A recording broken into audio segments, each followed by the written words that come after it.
Una misteriosa desaparición. No me parecía una persona capaz de dejar plantada a una amiga porque necesitara desconectar un tiempo. Desapareció totalmente de la faz de la Tierra. No importa dónde estés, llámame. Iré a recogerte. No es tarde, nada es irreparable. Una misteriosa investigación. Era un tipo raro. Era una especie de sadomasoquista. Nos confesó que anteriormente había matado a 8 personas. Un juego del gato y el ratón que mantiene a los investigadores en la incertidumbre hasta el final. Se cree más inteligente que el juez, que los abogados, el público, la policía, que todo el mundo. Amor, mentiras y prendas de cuero, hoy en Poder, Privilegio y Justicia.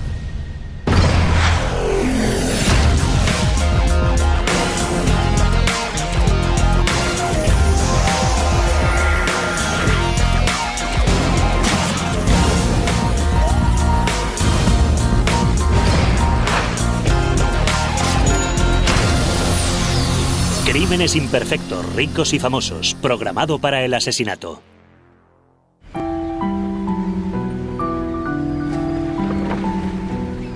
Es el domingo anterior al Día del Trabajo, en las colinas de Oakland, California. Y la mejor amiga de Nina, Ellen Doren, la espera en su casa para cenar. Cuando dan las 6 de la tarde y Nina no aparece, Ellen empieza a preocuparse seriamente. Nina no es la clase de amiga que te deja plantado. La inmigrante rusa de 31 años de edad es médico titulado y muy querida en toda la comunidad. Nina era una mujer encantadora. Era pequeña, preciosa y tenía una maravillosa sonrisa. Tenía personalidad, era muy extrovertida, muy cariñosa. Ellen llama a casa de Nina y a su teléfono móvil, pero no obtiene respuesta. Supongo que Ellen pensó, a lo mejor su novio Anthony le ha dado una sorpresa y se han ido de fin de semana. Seguro que hay una explicación. Ellen se entera de que Anthony Zographos, un exitoso hombre de negocios, se encuentra efectivamente fuera de la ciudad, pero dice que Nina no está con él. Anthony Zographos regresa al día siguiente, el 4 de septiembre. Va a buscarla, pero no la encuentra. Él no tiene la menor idea de dónde puede estar. Nina no ha llamado a nadie. Ellen se entera de que sobre las 2:30 del domingo, Nina había dejado a sus hijos con su futuro exmarido, el mundialmente famoso ingeniero de software Hans Reiser. Era muy conocido en el mundo de la informática, así que se trataba de un caso que se salía de lo habitual. Pasaron 24 horas sin tener ninguna noticia. El rastro de Nina se enfría. Nina debía recogerlos en el colegio aquella tarde y Ellen coincide con Anthony. Es absolutamente imposible que Nina no vaya a recoger a sus hijos y eso es justo lo que ocurrió. Sus hijos lo eran todo para ella. El hecho de que no fuese a recogerlos al colegio despertó todas las sospechas de que estaba ocurriendo algo realmente grave. El policía que anotó la primera denuncia de desaparición presentada por Ellen Doren dijo que enseguida se dio cuenta de que aquello tenía mala pinta. Los investigadores se dirigen a casa de la desaparecida. Primero dimos una vuelta alrededor de la casa de Nina para ver si alguna señal indicaba que habían forzado la entrada. Miramos por las ventanas para comprobar si detectábamos algún signo de violencia como muebles tirados. Pero nada parece estar fuera de su sitio. Había facturas de alquiler, facturas de la guardería. Había dejado dinero en casa. La ropa seguía en su sitio. Todos los artículos de aseo, cepillos de dientes, cepillos de pelo, maquillaje, estaban en la casa. Nada indicaba que hubiese hecho el equipaje para irse. A medida que las horas pasan sin noticias de Nina, los medios de comunicación se hacen eco de la historia. Existían un par de razones. Uno, Hans Reiser era un famoso programador informático. Pero la otra cuestión, y tal vez la más importante, era que Nina era bellísima. Mientras las cadenas de televisión de la zona de la bahía muestran fotos de la atractiva y sonriente cara de Nina Reiser, sus más íntimos allegados viven momentos de angustia. En cuanto supe que Nina había desaparecido, la llamé.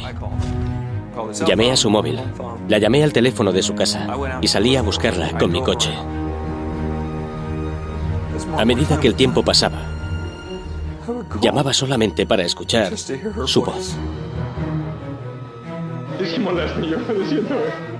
Pensé, Dios mío, espero que nada grave ni malo le haya ocurrido. Pero la gente no desaparece a menos que haya ocurrido algo horrible. Toda la publicidad genera una nueva pista. Testigos afirman haber visto a Nina comprando en un supermercado el día de su desaparición.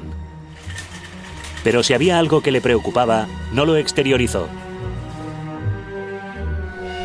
Había una cinta de vídeo de Nina en el supermercado Berkeley Bowl, interactuando con los niños jugando con el carro de la compra. Hacían cosas normales entre ellos en el supermercado.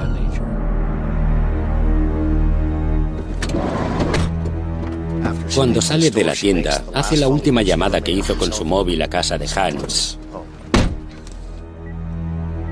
Obviamente, la llamada era para decirle que llegaba tarde, porque debía dejar a los niños. Ya eran las 2 de la tarde cuando hizo la llamada. Es un trayecto de 15 minutos hasta la casa de Hans. Los investigadores hacen un seguimiento. Le dicen a Hans, usted fue la última persona que vio a Nina Reiser. ¿Sabe qué le ocurrió? ¿Sabe dónde podemos encontrarla? Pero Hans no tiene ninguna respuesta. Nina dejó a los niños el domingo y se fue con su coche a través de las colinas de Oakland. Se esfumó por completo. Su coche no estaba. Ella no estaba. No hubo más llamadas. En busca de pistas, la policía escucha el buzón de voz de Nina. Hola, soy Nina Reiser. Entre las docenas de llamadas de preocupación, encuentran varios mensajes curiosos del novio de Nina, Anthony. Hola, soy yo. No te preocupes, no ha pasado nada más. Tómate el tiempo que necesites, pero llámanos a uno de nosotros. No importa dónde estés, llámame, iré a recogerte. No es demasiado tarde. No hay nada que no pueda arreglarse, tranquila. Te quiero, hasta pronto, adiós. Anthony admite ante los investigadores que recientemente ha habido tensiones en la relación, pero niega vehementemente tener algo que ver con su desaparición. Sospecha que Nina podría haber necesitado pasar unos días sola, fuera de la ciudad, pero la policía no encuentra ninguna prueba que respalde esa teoría. Los investigadores realizaron un trabajo exhaustivo, revisando sus registros bancarios y tarjetas de crédito, contactando con el Departamento de Inmigración para ver si realmente se había marchado del país. Era como si hubiese desaparecido de la faz de la tierra. Entonces, una semana después de la desaparición de Nina, se produce un inquietante descubrimiento. Encuentran su monovolumen a unos 5 kilómetros de la casa de Hans, en las colinas de Oakland, en una tranquila calle residencial cerca de la autopista. En el maletero del coche había comida por valor de $150 que estaba allí pudriéndose. No había sangre ni signos de violencia. En el bolso de Nina, el dinero en efectivo y sus tarjetas de crédito. Pero su teléfono móvil sugiere un acto delictivo. Habían quitado la batería del móvil, de modo que si alguien intentaba localizarla, llamarla o utilizar el GPS para intentar averiguar dónde se encontraba, no habrían podido hacerlo. Un nutrido equipo de búsqueda y rescate se adentra en las colinas de Oakland. Buscaron en lugares que sabían que Nina frecuentaba, incluido un parque local. Realizaron varias batidas en las que participaron unos 150 voluntarios, perros rastreadores de cadáveres, perros olfateadores. Era como buscar una aguja en un pajar. Se trata de una zona muy extensa. A medida que pasaban los días sin encontrar ningún rastro de Nina, las probabilidades de que estuviese viva eran más escasas. Lo que nos espera es un extraño e inolvidable caso que llevará a los investigadores desde el prominente mundo del software al corazón más oscuro del mundo del sadomasoquismo en San Francisco. Una semana después de la desaparición de Nina Reiser, las esperanzas se disipan muy rápido. No me parecía una persona capaz de dejar plantada a una amiga porque pensara que necesitaba desconectar un tiempo. Yo no quería pensar en el peor de los escenarios posibles. Y no lo hice durante unos días, pero llegó un momento en que ya no parecía posible que pudiera regresar. Los detectives buscan pistas en el pasado de la mujer desaparecida. Nina nació en Rusia. Allí estudió la carrera de obstetricia y ginecología. Había estudiado durante el verano de 2006 y se había matriculado para hacer los exámenes porque sus planes eran convertirse en doctora aquí en los Estados Unidos. Hija de médicos, Nina era una mujer muy inteligente y bien educada. Pero siempre soñó con hacer carrera fuera de la Europa del Este. Disfrutaba de la alegría de vivir. Lo tenía todo. Unas grandes ansias de vivir. Un día en San Petersburgo, Rusia, cuando Nina tenía 20 y pocos años, acompañó a una amiga suya a una cita a ciegas con un hombre de negocios americano, llamado Hans Reiser. Nina era la intérprete de su amiga, pero Nina y Hans congeniaron. Hans quedó cautivado por su belleza y su inteligencia. Nina quedó igualmente fascinada por el brillante y célebre gurú informático. Hans había sido un muchacho más bien solitario. Por increíble que parezca, había dejado el instituto y más tarde, a principios de la adolescencia, antes de la edad habitual en que la gente ingresa en la facultad, sobre los 14 años, hizo el examen de acceso y fue aceptado en la Universidad de California, Berkeley. Nunca se graduó. Estudiaba de forma independiente y trabajaba en un prestigioso laboratorio informático.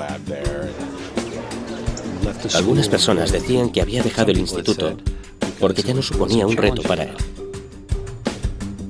Hans creó su propia compañía de software, Nemesis, y se convirtió en una sensación de la noche a la mañana. Entre la jet set de Silicon Valley, Reiser era una estrella emergente. Su potencial parecía ilimitado. Hans desarrolló un sistema de ficheros llamado Sistema de Ficheros Reiser, que se utiliza en servidores Linux en todo el planeta. En su campo, en el mundo de los ordenadores y Linux, es muy conocido, es famoso. Los ficheros de Reiser se convirtieron en los ficheros estándar del sistema operativo Linux. Hans valía millones, muchos millones. Así que creo que les iba bastante bien para tratarse de una pequeña empresa que empezaba a despegar. La compañía valía varios millones de dólares, pero Hans se negó a venderla. Era como un hijo para él. Durante el boom tecnológico de los años 90, Hans mantuvo un estatus de extraordinaria riqueza y privilegio. A Nina no parecía desagradarle la afición de Hans a las artes marciales, los videojuegos y la ciencia ficción, o tal vez lo pasaba por alto. En cualquier caso, estaba totalmente enamorada de Hans. En 1999 vive con él en América. Está embarazada de su primer hijo y es también el año en que se casan. Mientras Nina estudiaba para obtener su licencia médica estadounidense, Hans le dio un trabajo en su empresa. Ella era directora financiera de la empresa. Se ocupaba de los libros de cuentas y de las finanzas de la compañía. Hans y Nina se casaron en 1999. En opinión de sus amistades, el matrimonio tuvo un buen comienzo. Eran felices, tenían éxito. Su negocio marchaba bien. Nina estaba ilusionada con convertirse en médico en los Estados Unidos. Tenían ilusión por ser padres. Yo creo que al principio Nina y Hans eran felices juntos. Ella me dijo que se había casado con él porque le amaba y porque se divertían mucho juntos, porque compartían el proyecto de hacer crecer la empresa de Hans y porque ella consideraba a Hans un hombre realmente interesante y muy singular. Rory nació en 1999. Su hija Nayo llegó 2 años después. Pero la paternidad puso de manifiesto una profunda grieta en el matrimonio. Tenían puntos de vista muy distintos en cuanto a la educación de sus hijos. Nina quería que fuesen al colegio y creciesen como cualquier niño americano. Hans, en cambio, creía que los profesores de los colegios eran lo peor que podía pasarles a los críos. El otro problema era que Hans no quería que Nina practicase la medicina. Aparentemente, él quería que su mujer estuviese básicamente en casa criando a sus hijos. Solo 4 años después, el matrimonio Reiser pasaba por graves problemas. Le había enviado a Hans 2 libros. Uno era el manual para torpes sobre la comunicación interpersonal. El otro, el manual para torpes sobre el divorcio. Y le dije a Hans, Vas a necesitar uno de estos libros. Eres tú quien debe elegir cuál de ellos te conviene. Yo te recomendaría que leyeras el que trata de la comunicación interpersonal. Hans hizo caso omiso del consejo de su amigo, y pronto la grieta en el matrimonio Reiser tenía miles de kilómetros de extensión. Ahora era Hans quien vivía y trabajaba en Rusia durante muchos meses, mientras Nina permanecía en Oakland al lado de los niños.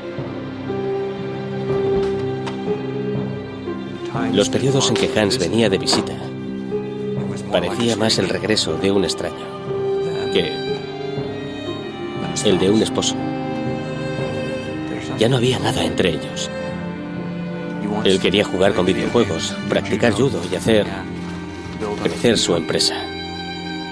Ya no existía espacio en su vida para su querida esposa.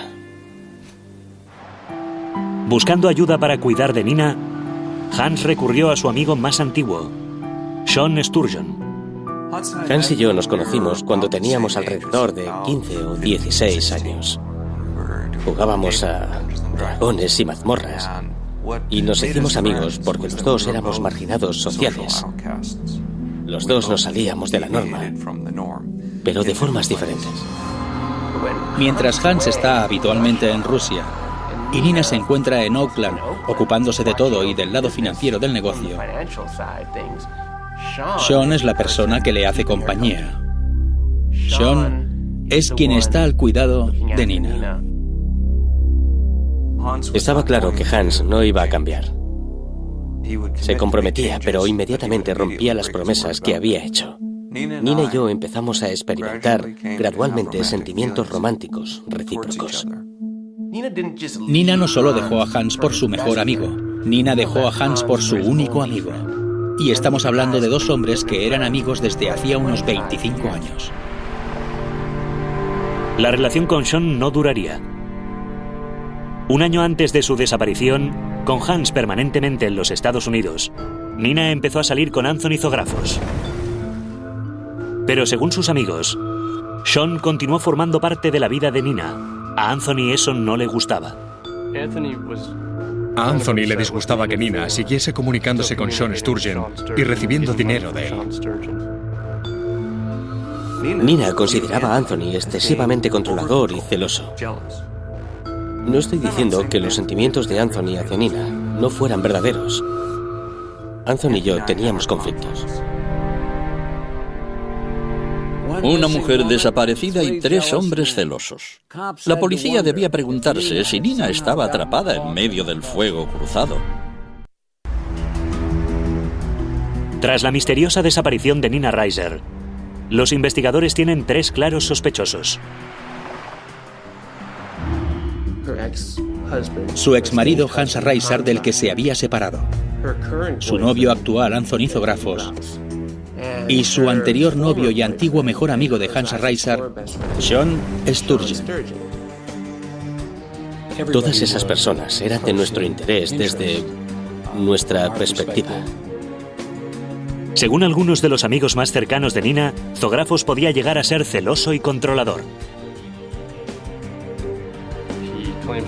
Aseguró que se encontraba fuera de la ciudad cuando se produjo la desaparición de Nina. Obviamente queríamos averiguar dónde había estado y confirmar que era cierto. Aquel fin de semana, Anthony se había ido de camping con su exmujer y sus hijos. La coartada de Anthony era consistente. Los detectives centran su atención en Sean, el amante al que Nina había dejado. Según algunos amigos, él seguía prestándole apoyo económico. A primera vista, la sensación que tenías era que Nina debía estar muy endeudada con Sean Sturgeon, lo que constituye un motivo muy bueno para hacer daño a alguien o hacerle desaparecer. Los investigadores descubren que el mejor amigo de Hans dista mucho de ser un chico normal y corriente.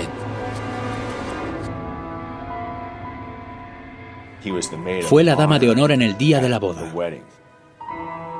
No sé por qué decidieron hacerlo así, pero lo cierto es que se vistió de drag queen.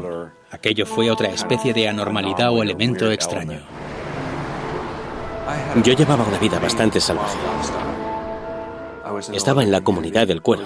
En realidad empezaba a salirme de esa comunidad, pero formé parte de ella. Había tenido muchas experiencias en la industria del sexo. Hacía muchas cosas salvajes. Pero de momento, los investigadores no encuentran evidencias que lo conecten con ningún delito.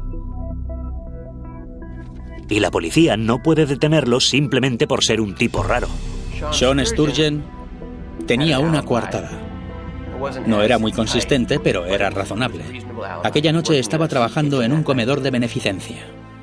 Pero si existía una persona con los motivos y los medios para hacer desaparecer a Nina, tenía que ser su marido, Hans Reiser. La policía descubre que la pareja mantiene una batalla realmente despiadada por la custodia de sus hijos. Yo había llevado bastantes casos desagradables, pero aquel era con diferencia el peor. Nina Reiser acusó a Hans de tratar a sus hijos como pequeños adultos, permitiéndoles que jugasen con videojuegos y viesen películas violentas que mostraban imágenes de guerra y truculentas. Hans pensaba que eso no era malo. Hans estaba enviándole muchos correos electrónicos, haciéndole comentarios amenazadores. Eran incapaces de ponerse de acuerdo. No se ponían de acuerdo en el colegio al que debían ir los niños, ni en los médicos que debían atenderles. Había acritud entre ellos. Nina acusaba a Hans de crueldad y de abandono. Él la tachaba de mala madre, de adúltera y de ladrona. Hans sostenía que Nina había malversado cientos de miles de dólares de Nemesis durante el tiempo en que fue directora financiera de la compañía. La idílica relación entre la belleza y el genio se había truncado amargamente. Sería lógico pensar que la irritación de Hans se habría tornado en preocupación tras la desaparición de Nina. Nada más lejos de la realidad. Le dijeron a Hans: usted fue la última persona que vio a Nina Reiser. ¿Sabe qué puede haberle pasado? ¿Sabe dónde puede estar? Hans respondió: hablen con mi abogado. Eso fue todo. Los investigadores, con una orden judicial, registran la casa de Hans y su vehículo. Había una columna de madera que hacía de separación entre el salón y el vestíbulo, y descubrieron que tenía una mancha de sangre a una altura de 1,20 m aproximadamente. Curiosamente, el coche de Hans ha desaparecido. En su lugar hay un coche de alquiler en la entrada. En los primeros momentos de la investigación, se averiguó que Hans conducía un Honda CRX que pertenecía a su madre, Beverly. Ella me dijo que Hans le había comentado que el coche tenía problemas de batería. Añadió que no sabía dónde estaba. Los investigadores interrogan a los vecinos de Hans. Nadie ha visto el coche desde la desaparición de Nina. Pero las pesquisas revelan una nueva e intrigante pista. 2 noches después de la desaparición de Nina, un vecino que vive enfrente de la casa de Hans le vio regando el camino con una manguera durante una media hora aproximadamente. Dijo: me pareció bastante raro, incluso tratándose de Hans, porque no hace nada en el jardín. Nunca le hemos visto realizar ninguna labor de mantenimiento fuera de la casa. Las pruebas de ADN confirman que la mancha de sangre hallada en la casa de Hans es de Nina. Pero los investigadores saben que sin disponer de un cadáver, no es una prueba suficiente para fundamentar su caso. Era evidente que Hans no estaba cooperando en la investigación. Cada vez era más evidente que Hans había tenido algo que ver en la desaparición de Nina, así que el juez autorizó la intervención de su teléfono. Unas 3 semanas después de la desaparición de Nina, los investigadores escuchan una inquietante conversación entre Hans y su madre. Diga. ¿Hola, mamá? ¿Sí? Hans empezó diciendo: mamá, quiero que sepas las cosas tan feas y desagradables que me hizo Nina cuando nos estábamos divorciando. No solo se aprovechó de mí durante todos estos años, buscó todos los medios posibles para hacerme daño, y lo hizo.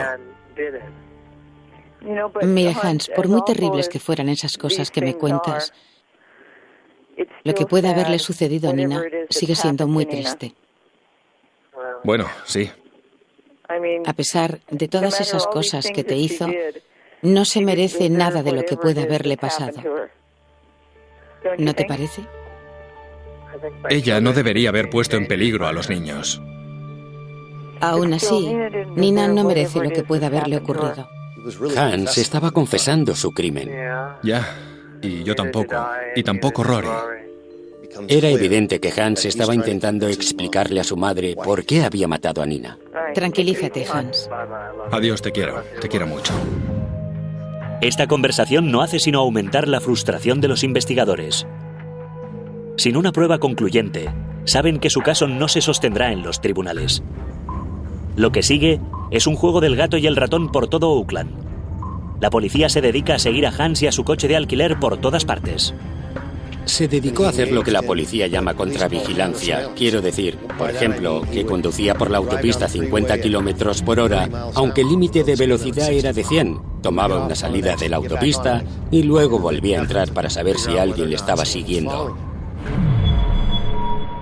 ¿Quién se creía que era? ¿007? Hans creyó que podía ser más listo que la policía, pero su actitud solo sirvió para mostrar que tenía mucho que ocultar.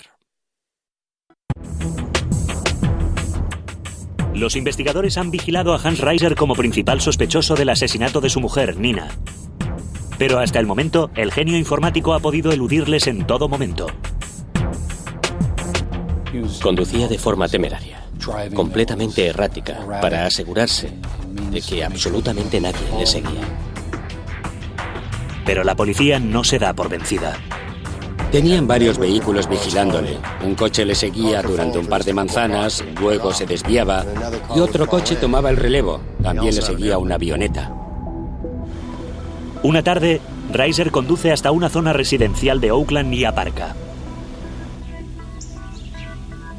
Recorrió la manzana caminando arriba y abajo, invirtiendo media hora en un trayecto que podía haber hecho en 5 minutos.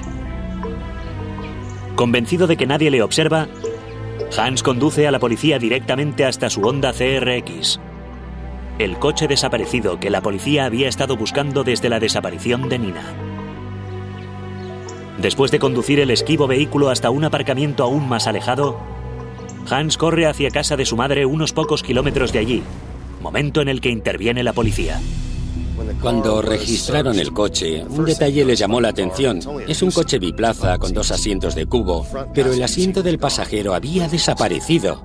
¿Quién conduce por ahí sin el asiento del pasajero?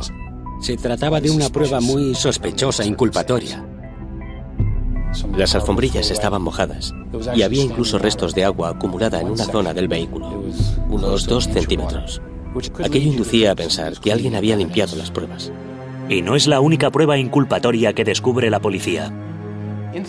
Dentro del CRX había 2 libros sobre homicidios. Y una de las cosas que citaba expresamente el libro era que un asesinato raras veces se resolvía sin un cadáver. Era evidente que Hans estudió los métodos que emplea la policía para investigar a sospechosos. No cabe duda de que Hans había hecho sus deberes, pero cometió el error de subestimar a sus adversarios. En cuanto bajó la guardia, la policía cayó sobre su presa y detuvo al genio precoz.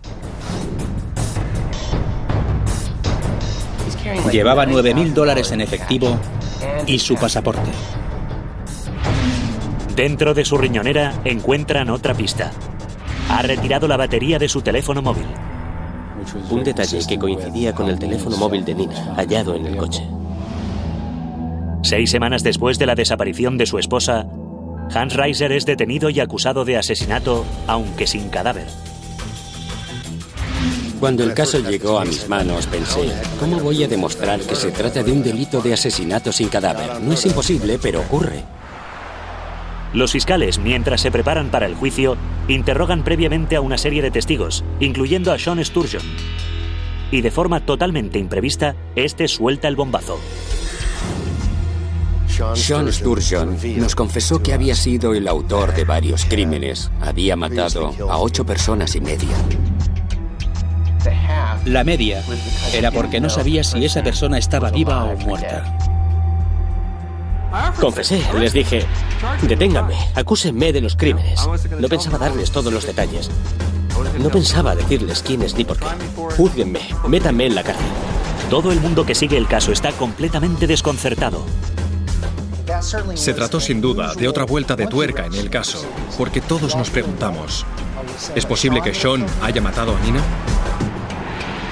¿Un asesino en serie confeso? ¿Una exnovia desaparecida? La policía empieza a plantearse si se ha equivocado de sospechoso desde el principio. Un mes antes de la fecha prevista para el inicio del juicio por el asesinato de Nina Reiser, el exnovio de la víctima, Sean Sturgeon, confiesa haber asesinado al menos a 8 personas. Le dijo a la policía que había matado a esas personas porque le habían maltratado y abusado de él y de su hermana en la comunidad en la que se habían criado.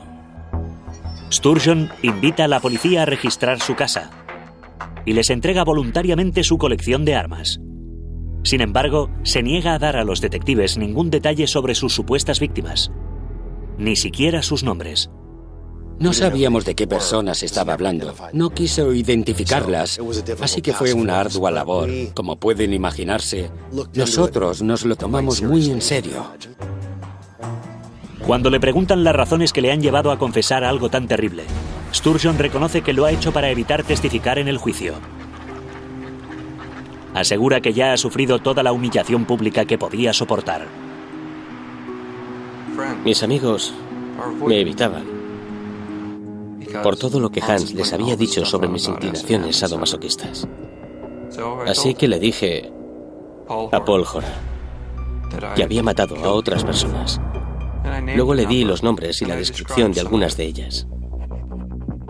No pudimos demostrar que ninguna de esas personas hubiesen sido asesinadas por Sean Sturgeon. Nunca pude probar fehacientemente su afirmación de que había matado a 8 personas y media. Era un tipo extraño, con tendencias sadomasoquistas. Para la fiscalía constituía un problema asociar a la mujer desaparecida, una mujer encantadora, con un personaje como él. La falsa confesión de Sean fue un acto de enorme irresponsabilidad. La falsa confesión de Sean encerraba la posibilidad potencial de poner en libertad a Hans. Proporcionó a otra persona que tenía también, hipotéticamente, motivos para cometer el crimen, y encima se declaraba confesa de otros asesinatos. Si un jurado tiene a un asesino con un móvil, es muy difícil que condene a un marido, y menos aún si no hay cadáver. Viéndose en clara desventaja, la fiscalía decide proponer un trato a Hans. Si nos dices dónde está el cuerpo y cómo mataste a Nina, cumplirás una condena de 3 años por homicidio. Hans rechazó la oferta y, como diría más tarde el juez, decidió jugárselo a cara o cruz. Creo que se dejó guiar por un juicio en el que no había cadáver. Se dijo, ¿cómo va a demostrarlo el fiscal? Puedo ganar el caso, tengo un buen abogado. No han hallado el cuerpo. Soy un tipo listo y brillante, me saldré con la mía. En su arrogancia, el acusado está a punto de recibir una bofetada de realidad. En la vista preliminar, el juez dictamina que la extraña confesión de asesinato de Sean Sturgeon es inadmisible. Aún así, la fiscalía se enfrenta a una dura batalla. El primer día del juicio, Paul Horan puso una foto de Nina Reiser con su hijo en medio de la sala del tribunal. Enseguida nos dimos cuenta de por dónde iban los tiros. Quería convertirse en el portavoz de Nina, una mujer cuya voz no iba a poder escucharse en el juicio. Teníamos que convencer al jurado de que esa mujer no había desaparecido, sino que estaba muerta. No era posible el abandono de su hogar. Una madre como ella jamás habría abandonado a sus hijos.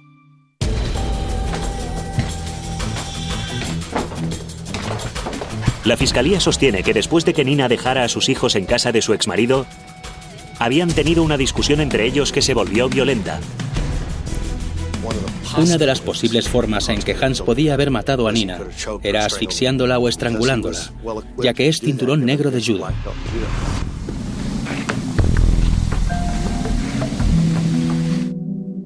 La última pieza del rompecabezas es el testimonio de Rory, el hijo mayor de Nina, de 7 años.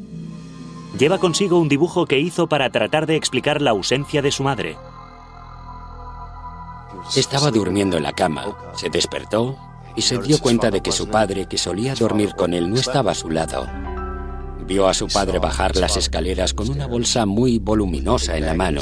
Pensó que aquella bolsa contenía el cuerpo de su madre. Bajó de la tribuna del jurado Se sentó en el suelo y se agachó para mostrar con todo detalle cómo había visto a su padre bajar por las escaleras con su madre metida en una bolsa. Cómo supuso que era ella la que estaba dentro de la bolsa. Probablemente fue el peor momento de todo el juicio. Los abogados defensores arguyeron: oigan, es un bicho raro, él es así, no encaja con las normas de los demás. No se lo tomen en cuenta. No es necesariamente una prueba inculpatoria, simplemente es raro, es un ser extraño. Se trataba de una buena defensa, porque Hans es, en efecto, un tipo verdaderamente raro, un personaje completamente atípico. La estrategia de la defensa parece ir por buen camino, hasta que Hans se convence de que sabe más que sus expertos abogados. Haciendo oídos sordos a sus consejos, insiste en subir al estrado. Subir al estrado fue la estupidez de mayor calibre que pudo cometer. Hans se las arregló para disimular su arrogancia durante un tiempo. Pero he sido testigo muchas veces de la misma situación. Dale a alguien suficiente cuerda en el estrado y se ahorcará él mismo. Actuaba de forma bastante civilizada, intentando dar respuestas directas. El primer día que testificó me pareció que se había desenvuelto bastante bien. Su actitud parecía normal. Daba el aire de una persona amistosa, agradable, y empecé a preocuparme de que pudiera salirle bien la jugada. Pero cuando el interrogatorio se vuelve más incisivo, Reiser empieza a perder su frialdad. ¿Dónde puso el asiento del coche? ¿Usted sacó la batería del móvil? ¿Por qué regó el camino de entrada? ¿Por qué limpió dentro del coche? Cuando le formularon las preguntas más complicadas fue patético. Empezó a andarse con rodeos, a balbucear y a toser antes de soltar una mentira. Tenía una explicación para todo, pero cada explicación no hacía sino acentuar cada vez más la impresión de que había matado a su esposa. Al mirar al jurado, percibí que mucha gente parecía haber perdido la simpatía por él. Parecían reaccionar en contra. El genio precoz había perdido toda su magia. Se granjeó la antipatía del jurado, del juez e incluso de sus propios abogados, pero todavía le quedaba una última moneda de cambio. Tras 2 días y medio de deliberaciones, el jurado tiene ya su respuesta al asesinato de Nina Reiser. Tienen su veredicto. Nosotros, el jurado, No estuvieron fuera de la sala deliberando durante mucho tiempo. No hicieron ninguna pregunta. consideramos al acusado Hans Reiser culpable de asesinato. Finalmente, le aplicaron la pena máxima. No obstante, Hans Reiser intenta decir la última palabra.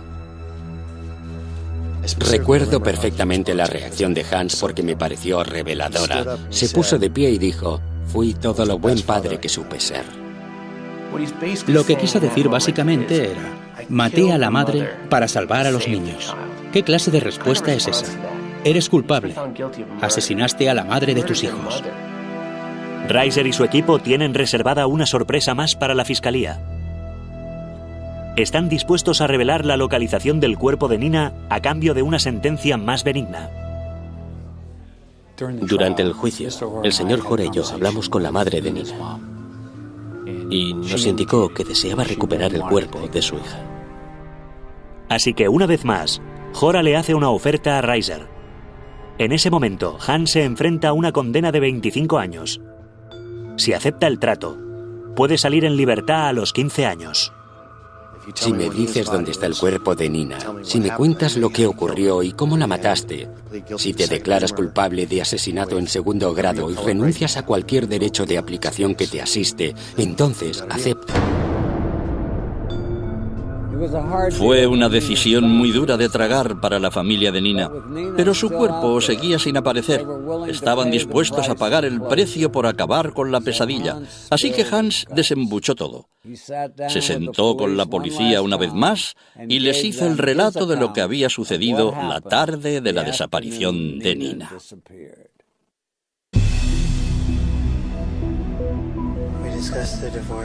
Discutimos acerca del divorcio y me dejé llevar por la rabia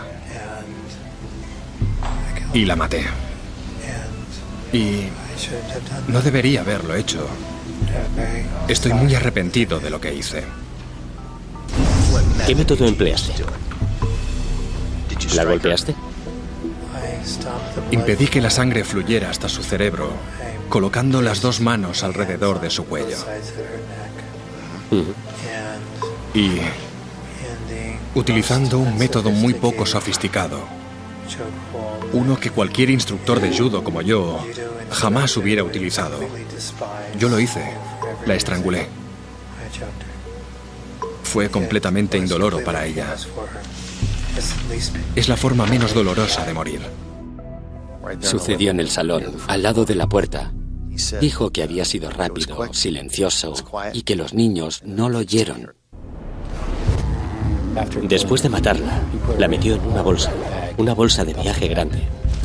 Y luego puso la bolsa en el coche, en el CRX, y la dejó allí hasta que hubo cavado el hoyo donde la enterró.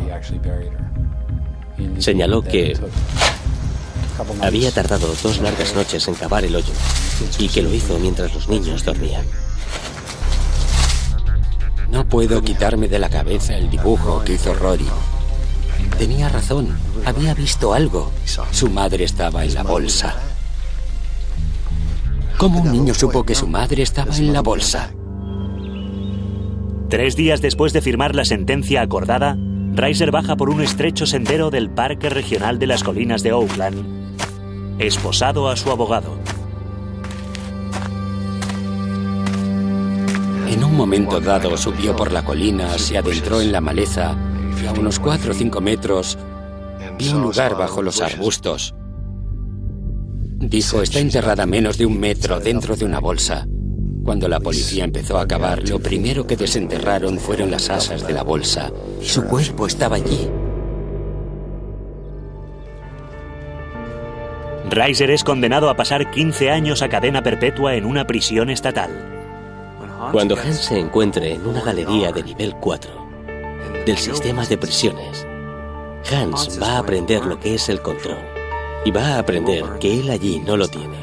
Y también va a aprender lo que significa ser una esposa. Me parece muy justo que un hombre que le arrebató la vida a su esposa acabe probablemente convirtiéndose en una. Hans Reiser podía haber sido un multimillonario, rodearse con las mentes más avanzadas y brillantes de Silicon Valley.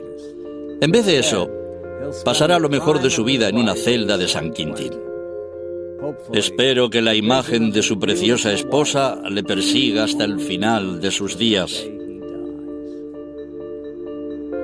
Dominic Dunne para la televisión judicial.